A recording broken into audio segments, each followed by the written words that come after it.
You've probably heard that homeostasis is one of the properties of life, that it's one of the essential criteria for something to be considered living as opposed to non-living. But what exactly is homeostasis? Well, it's the self-regulating processes by which an organism maintains an internal environment suitable to sustaining life. Now, homeostasis isn't one particular process, but rather any of these self-regulating mechanisms. And that could happen on the level of a whole organism, such as maintaining my blood pressure, heart rate, pH, levels of glucose, and so forth.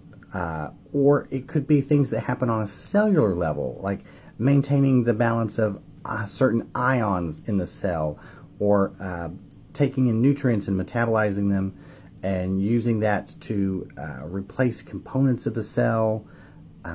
All those kind of things are examples of homeostasis. Now, homeostasis isn't about whether an organism depends on certain things in its environment or even on another organism for its survival. So, for instance, the human head louse is a permanent obligate parasite.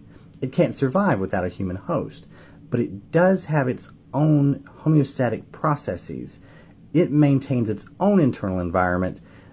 Humans, of course, don't just by their nature maintain lice. The louse has to maintain its own internal environment, even though it's dependent externally on the environment that's provided by the host.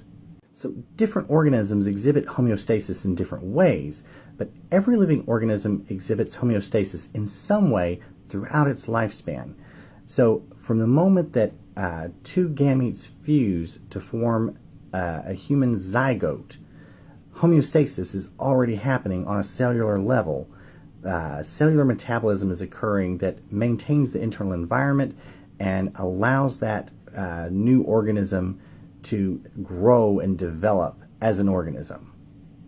Now, of course, homeostasis isn't perfect. There are many different things that can cause a disruption of homeostasis that can result in some degree of an imbalance in those systems. And essentially, that's what disease is when something has disrupted the homeostatic mechanisms of our organism. And so, essentially, treating disease is typically a process of finding a way to restore homeostasis.